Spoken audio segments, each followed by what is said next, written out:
फिर एक बार आज के दिन प्रभु ने सुंदर अवसर दिया कि हम गलतियों की पत्री को अध्ययन करें। उससे पहले हम छोटा सा प्रार्थना करेंगे कि प्रभु ICPM-TI के माध्यम से हमें अच्छी बातों को सीखने को सहायता करें। खुदावन यीशु, हम आपको धन्यवाद करते हैं आज की सुबह के समय। प्रभु, आपने हमें सुंदर मौका दिया है ताकि आपके सुसमाचार के अध्ययन करने में गलतियों की पत्री उसके 7वें अध्याय को हम अध्ययन करने जा रहे हैं। पिता, आप हमारी सहायता करें और इस बात को हमें समझाएं, सिखाएं ताकि हम औरों को भी सिखा सकें। सारा आदर आपको देते हैं। हर एक स्टूडेंट को, टीचर, तमाम इस कार्य को देखने वालों को भी आपके हाथ में सौंपते हैं और हमारे ICPM-TI R7 to 7 को भी प्रभु आप ब्लेस करें और इसके माध्यम से सुसमाचार कोने कोने तक पहुंचने के लिए सहायता करें। धन्यवाद करता हूं। और जितने भी स्टूडेंट हैं प्रभु इस शिक्षा को ले रहे हैं, आप उन्हें भी आशीष दो। सारा आदर आपको देते हैं। आत्मा, ज्ञान, बुद्धि से भरिए, यीशु के नाम से, आमीन। तो आज हम 7वां अध्याय को देखेंगे। सुसमाचार खड़ा होता है जीवन में परीक्षा के लिए। तो आज का जो हमारा विषय है 7वें अध्याय में कि सुसमाचार के लिए जब हम खड़े होते हैं तो जीवन में परीक्षा भी के लिए भी होता है। और पहला हम पॉइंट देखेंगे, विश्वास और काम के परिणाम। विश्वास करने से कैसे परमेश्वर काम करते हैं। तो हम लोग निकालेंगे 5 अध्याय, उसका 1 पद से लेकर के हम 6 पद तक उसको मनन करेंगे। 5 अध्याय का मैं आपके लिए पढ़ रहा हूं। मसीह ने स्वतंत्रता के लिए हमें स्वतंत्र किया है, अतः इसी में स्थिर रहो और दासत्व के जुए में फिर से ना जूतो। देखो, मैं पौलुस तुमसे कहता हूं कि यदि खतना कराओगे तो मसीह में तुम्हें कुछ लाभ न होगा। फिर भी मैं हर एक खतना करने वाले को जताए देता हूं कि उसे सारी व्यवस्था माननी पड़ेगी,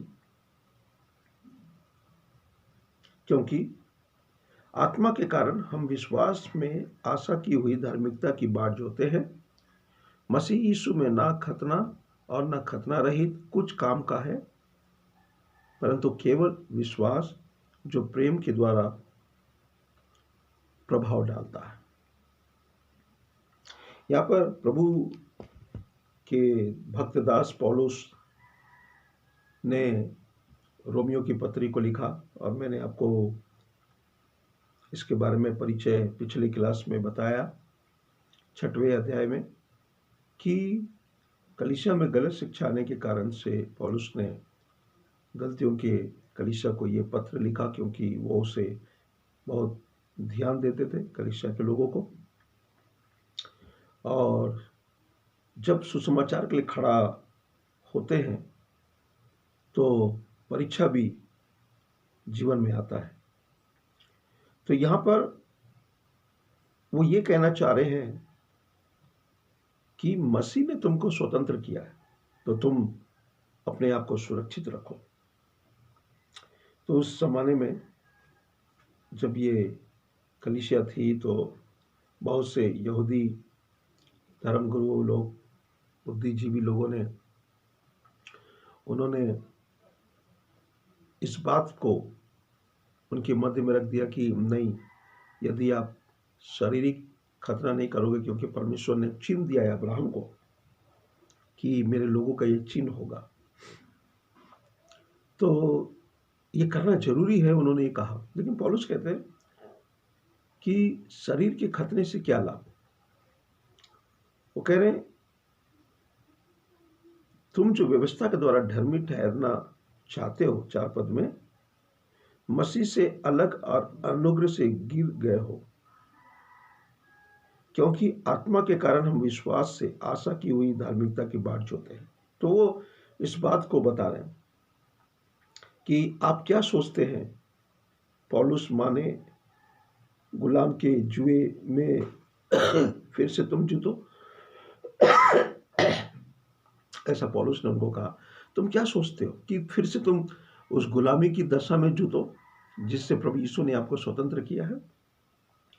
तो यहाँ पर वो बोल रहे हैं, खतने के कारण हम यीशु पर विश्वास नहीं किए, लेकिन हम धार्मिकता के कारण, क्योंकि आत्मा ने हमको विश्वास में मजबूत किया है और धार्मिकता में भी हमको बाट जोड़ने के लिए प्रभु ने हमको चुना है। तो वो कह रहे हैं हम अपने आप को सुरक्षित रखें। अक्सर क्या होता है, हम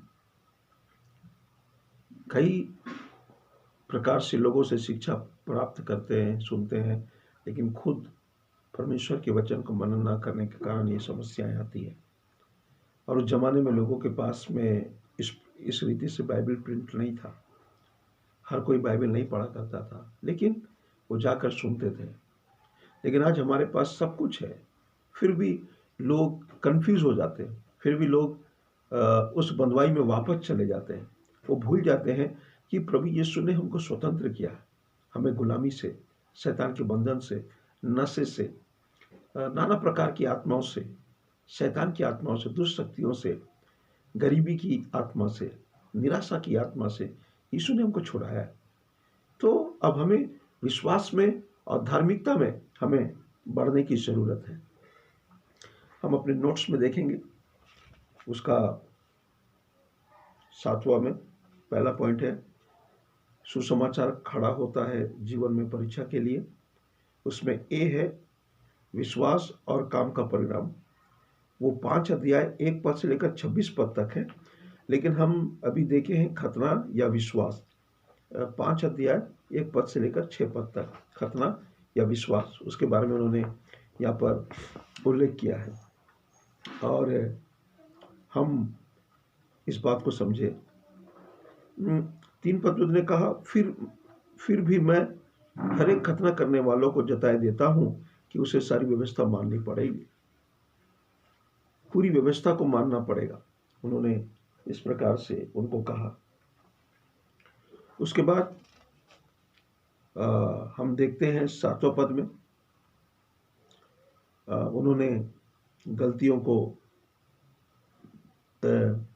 कौन सी बातें सिखाई है। तो नियमों से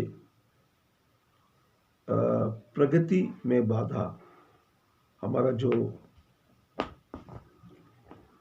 पॉइंट है, नियमों से प्रगति में बाधा, 5 अध्याय उसका 7 पद से लेकर 12 पद तक उसके बारे में उन्होंने कहा है। 7 पद से लेकर 12 पद तक, तुम तो भली भांति दौड़ रहे थे, अब किसने तुम्हें रोक दिया कि सत्य को ना मानो? ऐसी सीख तुम्हारे बुलाने वाले की ओर से नहीं। थोड़ा सा खमीर सारे गूंथे हुए आटे को खमीर कर डालता है। तो यहां पर पौलुस जी, प्रभु के दास, ये कह रहे हैं कि कौन सी शिक्षा, कौन सी बातें तुम्हें आत्मिक रीति से दौड़ने से रोक दिया। वो एक उदाहरण दे रहे हैं खमीर का। तो एक छोटा सा गलत चीज भी कलीसिया को बिगाड़ सकता है। कई बार हम उदाहरण देते हैं कि एक मरी हुई मछली सारे तालाब को गंदा करता है, एक सड़ा हुआ टमाटर पूरे टमाटर को सड़ा देता है। तो इसलिए उन्होंने इस बात का उल्लेख किया कि कौन तुम्हें ऐसा करता है। 11 पद में कह रहे हैं, परंतु हे भाइयों, यदि मैं अब तक खतना का प्रचार करता हूं तो क्यों अब तक सताया जाता हूं? फिर तो क्रूस की ठोकर जाती रही। भला होता कि जो तुम्हारे डावा डोल करते हैं वे अपना अंग भी ही काट डालते। तो यहाँ पर वो बता रहे हैं कि ये लोग क्यों इस प्रकार से करते हैं, क्यों ये ऐसा करते हैं। अगर ऐसा होता तो क्या मैं खतने का प्रचार नहीं करता? फिर क्रूस यीशु मसीह का मरने का फिर क्या जरूरत होता? लेकिन हमारे लिए जो मुख्य उद्देश्य है, यीशु हमारे क्रूस पर मरा, उन्होंने सारे व्यवस्था को अपने ऊपर ले लिया, उसे पूरा कर दिया। इसलिए जो कोई इस पर विश्वास करेगा वो नाश नहीं होगा। ये बात उन्होंने प्रचार किया, ये बात उन्होंने सिखाया, पवित्र आत्मा से प्रेरणा पाकर इसलिए बलिदान, जो प्रभु यीशु मसीह का बलिदान, वो है जो परमेश्वर के प्रेम को प्रकट करता है। हालेलुया। प्रभु आप सबों को बुद्धि दे, समझ दे कि जब हम अध्ययन कर रहे हैं कि हम अपने स्वतंत्रता को सुरक्षित रखें, क्योंकि प्रभु यीशु मसीह ने हमको स्वतंत्र किया है। और हम इस बात को जानें कि परमेश्वर हमारे जीवन में कैसा अनोखा काम किया है। इसलिए हम फिर से उस बुरी शिक्षा पर नहीं, परंतु सत्य की शिक्षा पर हम मन लगाएं। और आज भी कलीसियाओं में कई प्रभु के दास आते हैं, तो कई लोग भविष्यवाणी वाला के पीछे भागते हैं, कोई दर्शन वाला के पीछे भागते हैं, कोई चमत्कार के पीछे भागते हैं, क्योंकि लोग परमेश्वर के वचन को ज़्यादा सीरियसली नहीं लेते। तो उस ज़माने में भी इस रीति से लोग थे, उनको कोई भी आके बोलने से वो लोग उस पर ज़्यादा विश्वास कर लेते थे। इसलिए पौलुस उनको काउंसलिंग कर रहा है, प्रभु पौलुस उनको समझा रहा है कि तुम मसीह यीशु में स्वतंत्र किए गए हो, तो तुम्हें इन सब बातों के पीछे नहीं, क्योंकि तुम्हारे एक ही बलिदान है और वह है प्रभु यीशु मसीह। शरीर का तो तुम खतना करते हो, लेकिन मन का खतना नहीं करते हो। इसलिए तुम्हारा मन प्रभु के सामने खतना होना चाहिए, उसका खतना होना चाहिए, तुम्हारे स्वभाव का, तुम्हारी आदतों का, तुम्हारा व्यवहार का खतना होना चाहिए। तो उन्होंने 5 अध्याय उसका 7 से लेकर के 12 पद तक इस बात का उल्लेख किया है कि तुम इस प्रकार से करो। और खमीर के बारे में उन्होंने उल्लेख किया। खमीर जो है वो यहूदी लोगों का गलत शिक्षा के विषय को लेकर उन्होंने ये सब को इस्तेमाल किया। खमीर, ब्रेड को बनाने के लिए खमीर, हम लोग उसको ईस्ट बोलते हैं इंग्लिश में। अगर आप कोई दुकान में जाकर बोलोगे हमको ईस्ट दीजिए, तो वो ईस्ट देंगे। तो प्रभु पौलुस के माध्यम से अपनी बातों को उनके माध्यम में रख रहे थे कि वो इस बात को जाने, इस बात को समझे, इस बात को वो समझे कि प्रभु उनसे क्या कह रहे हैं। अब हम देखेंगे देह और आत्मा का विरोध। देह कैसे आत्मा का विरोध में करता है, ये चौथा पॉइंट है, और वो है 5 अध्याय उसका 16 पद से लेकर 18 पद तक। आप अपने बाइबल को साथ साथ खोलिए, सब कोई बाइबल खोलिए। सॉरी, मेरा तबीयत भी थोड़ा सा खराब है, फिर भी प्रभु ने मुझे भला चंगा रखा है। तो हम लोग देखेंगे 5 अध्याय उसका गलतियों की पत्री, 5 अध्याय 16 से लेकर 18 तक। पर मैं यह कहता हूँ, आत्मा के अनुसार चलो तो तुम शरीर की लालसा किसी रीति से पूरी ना करोगे, क्योंकि शरीर आत्मा के विरोध में और आत्मा शरीर के विरोध में लालसा करता है, और ये एक दूसरे के विरोधी है, इसलिए कि जो तुम करना चाहते हो वो ना करे नहीं पाओ। और यदि तुम आत्मा के चलाए चलते हो तो व्यवस्था के अधीन ना रहे। शरीर के काम तो प्रकट है, अर्थात व्यभिचार। तो यहाँ पर उन्होंने पूरा शरीर के काम के बारे में उल्लेख किया है। तो यहाँ पर जब हम पढ़ते हैं देह और आत्मा का विरोध, हमें बहुत जरूरी बात है कि हमें पाप पर जय पाना है, पाप के ऊपर में हमको विजय को पाना है। पौलुस यहाँ पर क्या कह रहे हैं, क्योंकि गलतियों को ये बातें शायद उनके जीवन में थी, इसलिए उन्होंने इस बात का उल्लेख किया। वो ये कहते हैं आत्मा के अनुसार चलो, ताकि तुम शरीर की लालसा को पूरी ना कर सको। तो यहाँ पर आत्मा जब हम पाते हैं, पवित्र आत्मा, और पवित्र आत्मा हमारे जीवन से, हमारे अंगों को, हमारे विवेक से, हमारे सोच से उन भावनाओं को दूर करता है जो हमारे अंग के साथ कार्यशील होते हैं। इसलिए पौलुस ने देखा गंदे काम, जैसे उन्होंने कहा कि शरीर के द्वारा हम क्या क्या काम करते हैं, व्यभिचार है, गंदे काम है, लुचपन है, मूर्ति पूजा है, ठोना है, बैर है, झगड़ा है, ईर्ष्या है, क्रोध है, विरोध है, फूट है, विधर्म है, डाह है, मतवालापन है, लीला कीड़ा है, और इनके जैसे और क्या क्या है जिसके द्वारा शरीर के द्वारा किया जाता है। इसीलिए उन्होंने कहा आत्मा के अनुसार चलो। तो यहाँ पर उन्होंने पवित्र आत्मा के द्वारा अपने आप को संचालित होने दो, इस बात को उन्होंने यहाँ पर बताया कि आप पवित्र आत्मा के चलाए चलो, तब आप शरीर की इच्छा को, शरीर की अभिलाषा को पूरी करने ना पाओगे। तो यहाँ पर उन्होंने इस बात का उल्लेख किया है, इस बात को उन्होंने दोहराया है। हम आगे आप अपने नोट्स में देखेंगे,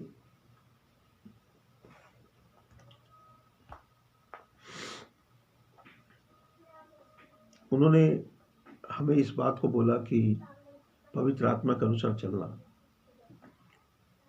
पवित्र आत्मा द्वारा हम जीवित रहेंगे और परमेश्वर की आत्मा हमको आज्ञा मानना सिखाएगा। और आत्मा और शरीर की अभिलाषा आपस में ये एक दूसरे के विरोध में रहते हैं। आप कौन सी इच्छा को पूरा करेंगे, शरीर की इच्छा को या पवित्र आत्मा की इच्छा को? पवित्र आत्मा आज्ञा मानना सिखाता है और शरीर की अभिलाषा पाप की ओर हमें खींच के ले जाता है। इसलिए परमेश्वर का वचन जब आप गहरा अध्ययन करेंगे, उसमें बने रहेंगे, तो परमेश्वर का वचन आपको पाप करने से रोकेगा, आपको उसके करीब जाने नहीं देगा। इसीलिए हम जब अध्ययन कर रहे हैं, गलतियों की पत्री को देख रहे हैं, हमने 7वां अध्याय में देखा कि हमें प्रभु यीशु ने स्वतंत्र किया। क्या से? पाप से, मूर्ति पूजा से, दुष्ट आत्मा की शक्तियों से, गंदे गंदे कामों से, व्यभिचार की आत्मा से, नशा से, लड़ाई झगड़े से, ईर्ष्या से, लालच से, लुचपन से। अब हम यीशु के संतान हैं, तो तुम इस बात को समझो कि खतना से जरूरी क्या है। आत्मा के अनुसार चलना, परमेश्वर की आज्ञा को मानना और पवित्र आत्मा को लेकर के चलना। तो ये बातों को पौलुस ने यहाँ पर उल्लेख किया है। अब हम आगे को जाएंगे, इंसान के कार्यों में पराजय, 5 अध्याय चैप्टर 5 वर्स 90 to 21। गलतियों की पत्री 5 अध्याय 19 से 21। यहाँ पे क्या लिखा है? शरीर के काम तो प्रकट है, जैसे मैंने बताया था, व्यभिचार है, गंदे काम, लुचपन, मूर्ति पूजा, टोना, बैर, झगड़ा, हिंसा, क्रोध, विरोध, फूट, विधर्म, डाह, मतवालापन, लीला कीड़ा और इनके जैसे और काम है। इसके विषय में मैं तुमसे पहले से कह देता हूँ, जैसे पहले कह भी चुका हूँ कि ऐसे ऐसे काम करने वाले परमेश्वर के राज के वारिस न होंगे। तो उन्होंने गलतियों की पत्री में इस बात को बताया, उन्होंने इस बात को उल्लेख किया, यदि ऐसा काम करोगे तो तुम आत्मा के अनुसार नहीं चल सकते। यदि तुम ऐसा काम करोगे तो तुम कभी भी परमेश्वर की आज्ञा को अपने जीवन से पूरा नहीं कर सकते। यदि तुम ऐसा काम करोगे तो आत्मा तुम में वास ना करेगा। इसलिए तुम इस बात को जानो, प्रभु यीशु का लहू ने तुम्हें हर चीज़ों से स्वतंत्र किया है। प्रभु यीशु मसीह ने तुम्हें हर चीज़ों से स्वतंत्र किया है। इसलिए अब तुम व्यवस्था के रीति से नहीं, धार्मिकता की रीति से चलो। यीशु मसीह हमें धर्मी बनाया और हमें धार्मिकता की रीति से चलना है। तो इंसान के कार्यों में अगर हम करेंगे तो हमें पराजय मिलेगा, हम हार जाएंगे, हम वो लक्ष्य तक नहीं पहुंचेंगे। क्योंकि पौलुस ने कहा, पहले तुम अच्छी दौड़ को दौड़ते थे, लेकिन अब तुम्हें किसने रोक दिया? तो मेरे प्रियो, आज भी कई लोग बोलते हैं खाओ पियो कुछ नहीं होता है, वो संडास से निकल जाता है, ऐसी ऐसी गलत बातें सिखाते हैं। क्योंकि बहुत से विश्वासी अनपढ़ होते हैं, बहुत से लोग पढ़े लिखे भी होते हैं, लेकिन वो लोग बाइबिल को बारीकी से उसको समय नहीं देते मनन करने के लिए। हमारे पास सब चीज़ों के लिए समय होता है। हमारे पास नहाने के लिए समय है, बाजार जाने के लिए समय है, काम करने के लिए समय है, सब चीज़ों के लिए समय है। लेकिन क्या हम मसीह होने के नाते उसके वचन को मनन करने के लिए समय है? तो यहाँ पर पौलुस वही कह रहा है कि ये काम जो है, शरीर के अंग के काम, ये हमारे अंदर में अगर बना रहेगा तो हम पराजय हो जाएंगे, हम हार जाएंगे, हम नहीं जीत सकते। इसलिए हमें क्या करना है? आत्मा के अनुसार चलना है। हमें क्या करना है? पवित्र आत्मा के अनुसार चलना है। हमें आत्मा में जलते रहना है, हमें जीवित रहना है और परमेश्वर की आत्मा और आज्ञा हमको मानना सिखाएगा। आइए अब हम अगले पॉइंट में जाएंगे। जय आत्मा से जीवन में 5 अध्याय 22 से लेकर के 26 तक आप सुन रहे ध्यान से। गलतियों की पत्री 5 अध्याय 22 से 26। पर आत्मा का फल प्रेम है। देखिए, उन्होंने पहले बताया शरीर का काम, अब वो बता रहे हैं आत्मा का काम। आत्मा के फल कौन से हैं? शरीर के बुरे कौन कौन सी आदतें हैं जो आपको आत्मिक रीति से आपको खत्म कर सकता है, लेकिन कौन सा फल है जो आपको बहुतों के लिए आशीष का कारण बना सकता है? तो 22 में लिखा है, पर आत्मा का फल प्रेम, आनंद, शांति, धीरज, कृपा, भलाई, विश्वास, नम्रता और संयम है। ऐसे ऐसे कामों के विरोध में कोई भी व्यवस्था नहीं। और जो मसीह यीशु के हैं, उन्होंने शरीर को अपनी लालसाओं और अभिलाषाओं समेत क्रूस पर चढ़ा दिया है। यदि हम आत्मा के द्वारा जीवित हैं तो आत्मा के अनुसार चलें भी। हम घमंडी होकर ना एक दूसरे को छोड़े और ना एक दूसरे को डहा करें। तो यहाँ पर पौलुस ने इस बात का जिक्र किया है कि आत्मा का फल क्या है। इस बात को हम समझ सकते हैं, इस बात को हम देख सकते हैं। अगर आप एक डायग्राम बनाएंगे और एक तरफ लिखिए आत्मा का फल और एक तरफ आप लिखिए शरीर का फल, एक ऐसा डायग्राम 20 से 80 ऐसा लाइन खींच करके, एक ऐसा लाइन खींच करके इधर आत्मा का फल और इधर शरीर का फल, ये दोनों को लिखिए और समझिए कि शरीर के हम कौन कौन कामों को अभी तक कर रहे हैं, और इधर देखिए हम आत्मा के कौन कौन से फल को लिए हुए हैं। आपने एक पेड़ का चित्र बनाइए और उसमें आत्मा का फल बनाकर लिखिए, अपने घर में लगाइए और उसको रोज देखिए, दीवार में चार्ट बनाकर देखिए कि ये आत्मा का फल मेरे जीवन में है कि नहीं, और ये आत्मा का फल कौन कौन से मेरे जीवन में नहीं है। आप उसके लिए प्रार्थना करिए। तो पौलुस ने देखा गलतियों की पत्री में लोग बड़े कंफ्यूज हुए, गलत शिक्षा के कारण लोग उनको भरमा दे रहे हैं, लोग उनको गलत बातें सिखा रहे हैं। तो उन्होंने इस बात को ध्यान दिया।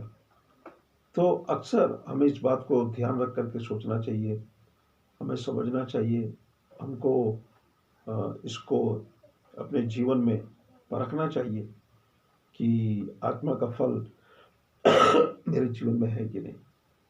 पहले हमने देखा शरीर का फल, फिर हम अभी देख रहे हैं आत्मा का फल।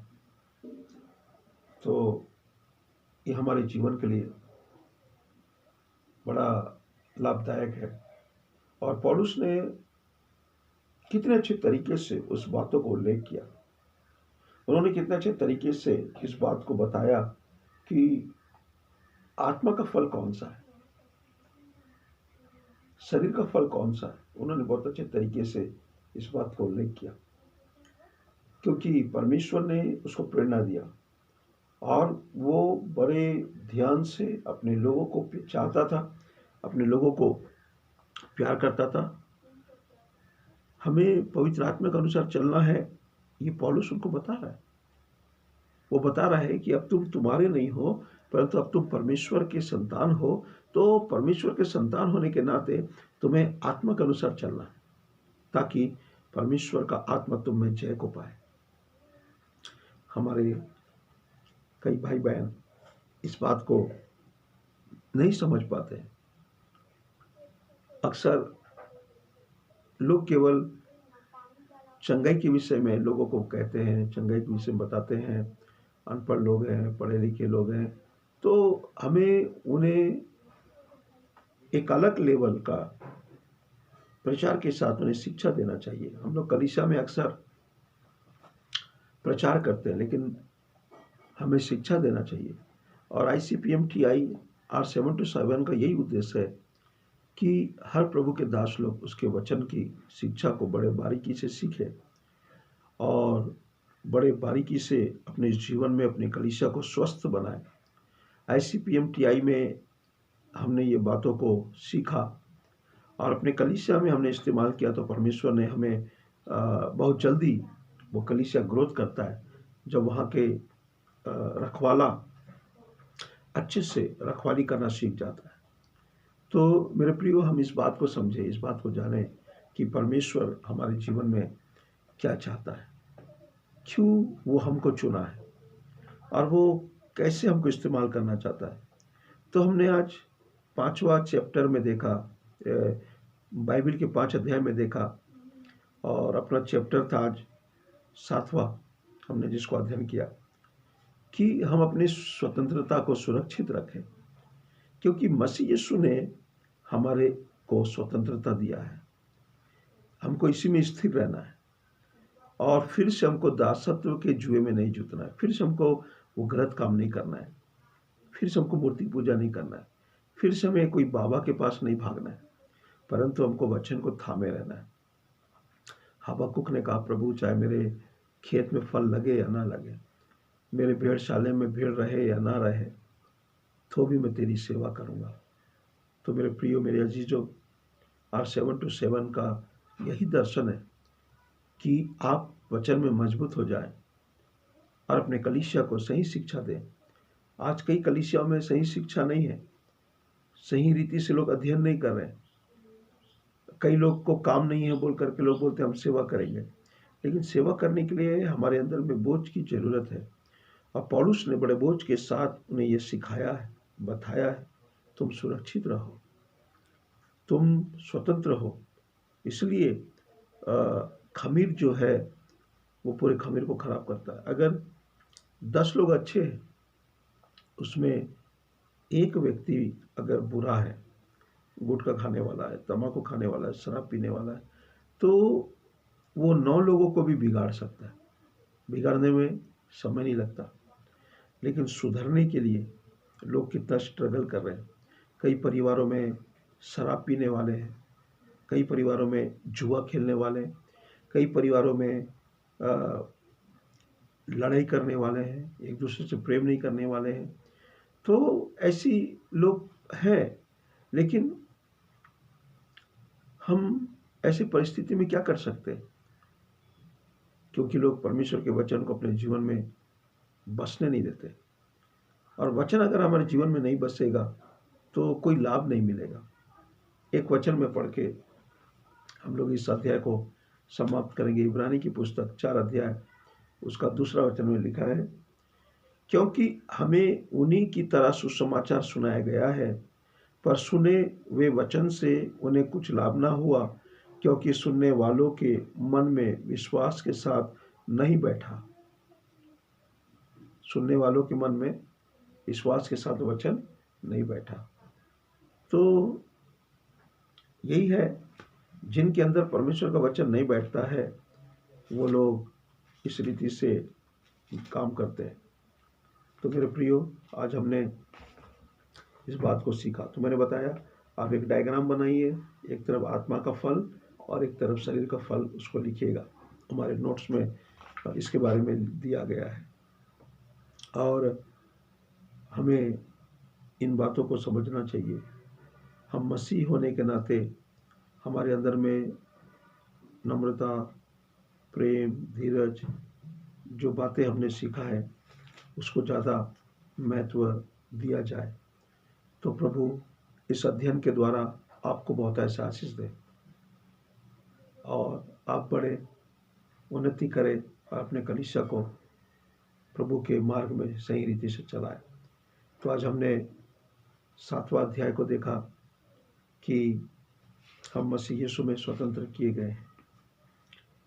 आप अपने नोट्स में भी देख लीजिएगा, वहाँ पर इसके बारे में लिखा है सुसमाचार के लिए हमको खड़ा होना है, क्योंकि जीवन में तो परीक्षा आएंगे।